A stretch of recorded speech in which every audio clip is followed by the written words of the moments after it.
Saat ini kami dari tim IPS akan membagikan video pembelajaran untuk siswa-siswa SMP Ebenezer 2 kelas 8 dan 9 yang disusun oleh tim IPS kami dari SMP 2. Nah, mengawali video ini kami memberikan satu kalimat motivasi kepada kita semua bahwa kesetiaan kita pada perkara-perkara kecil membuat kita juga semakin kuat dan berhasil pada perkara-perkara yang besar. Artinya marilah kita melakukan hal-hal yang kecil dengan sesempurna mungkin. Maka Tuhan akan mempercayakan hal-hal yang besar kepada kita semua. Untuk itu marilah teman-teman di rumah setia untuk belajar dan tekun untuk terus belajar. Nah, hari ini kami guru-guru tim IPS mengambil tema tentang bentuk-bentuk piramida penduduk.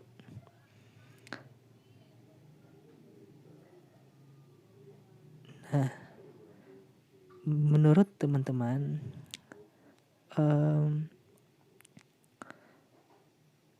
apakah kota atau daerah tempat tinggal teman-teman termasuk daerah yang tergolong padat penduduk?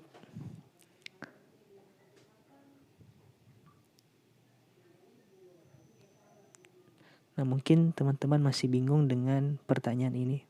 Nah, untuk itu dalam materi IPS kita mengenal satu materi yang membahas tentang piramida penduduk, ya. Nah, apa maksudnya itu? Nah, untuk itu mari kita bahas bersama. Yang pertama kita lihat dulu pengertian piramida penduduk. Piramida penduduk adalah dua buah diagram batang pada satu sisi menunjukkan jumlah penduduk laki-laki dan pada sisi lainnya menunjukkan jumlah penduduk perempuan dalam kelompok interval usia 5 tahunan. Penduduk laki-laki biasanya digambarkan sebelah kiri sedangkan penduduk wanita di sebelah kanan. Nah, sekarang kita akan melihat apa manfaat kita mempelajari piramida penduduk. Yang pertama, perbandingan penduduk laki-laki dan perempuan. 2, penduduk kelompok anak-anak dan dewasa dan orang tua. 3, jumlah angkatan kerja. 4, jumlah lapangan kerja yang dibutuhkan. 5, angka ketergantungan. 6, rasio laki-laki perempuan.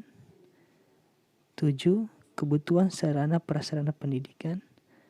8, perkiraan jumlah kelahiran yang akan datang. Nah, ini semua merupakan manfaat mempelajari bentuk-bentuk piramida penduduk. Nah, data tentang komposisi penduduk menurut umur jenis kelamin dapat digambarkan dalam suatu grafik pada saat tertentu yang disebut piramida penduduk. Komposisi penduduk berdasarkan umur dapat dibedakan menjadi kelompok-kelompok, misalnya penduduk usia muda umur 0-20 tahun, penduduk usia dewasa umur 21-55 tahun, dan penduduk usia tua umur lebih besar dari 55 tahun. Sekarang kita masuk ke pembahasan yang pertama tentang piramida penduduk muda atau ekspansif.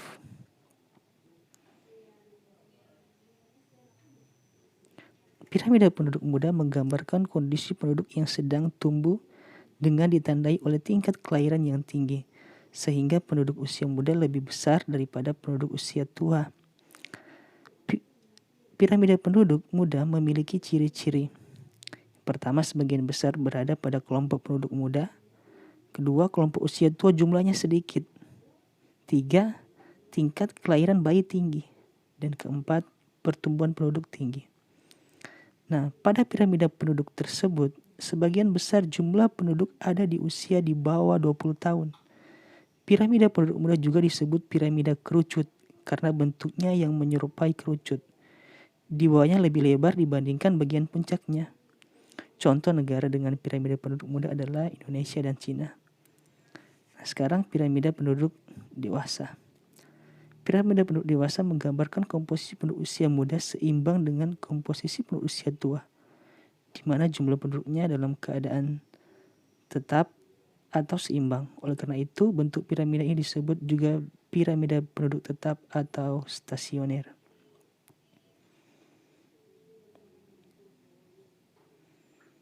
Nah, piramida penduduk stasioner memiliki ciri-ciri penduduk pada tiap kelompok umur hampir sama, tingkat kelahiran rendah, tingkat kematian rendah, pertumbuhan penduduk mendekati nol atau lambat. Oleh karena itu, jenis piramida penduduk dewasa sangat sering ditemukan di negara maju seperti Amerika Serikat, Italia, dan Inggris. Nah, selanjutnya kita akan membahas tentang piramida penduduk tua atau konstruktif. Piramida penduduk tua menggambarkan komposisi penduduk usia tua lebih besar daripada penduduk usia muda atau dewasa. Piramida penduduk ini digambarkan seperti batu nisan, sehingga piramida ini disebut piramida batu nisan. Nah, piramida penduduk tua memiliki ciri-ciri. Yang pertama, sebagian besar penduduk berada kelompok usia dewasa atau tua. Jumlah penduduk usia muda sangat sedikit, tingkat kelahiran lebih rendah dibanding dengan tingkat kematian. Yang keempat, pertumbuhan penduduk terus berkurang. Suatu negara yang memiliki komposisi piramida penduduk tua, kondisinya hampir sama dengan negara yang memiliki piramida penduduk muda. Keduanya sama-sama menggambarkan usia non-produktif lebih banyak daripada usia produktif. Akibatnya angka ketergantungannya tinggi. Contoh Jepang, Jerman, dan Swedia.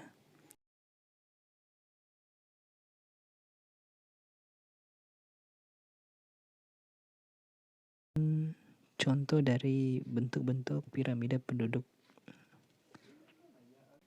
Demikianlah video pembelajaran yang sudah kami buat. Kiranya dapat diperhatikan dan apabila belum dipahami dengan baik, dapat berkomunikasi dengan guru mata pelajaran yang bersangkutan sesuai dengan kelas masing-masing. Demikian, tetap semangat belajar dan terus jaga kesehatan. Terima kasih.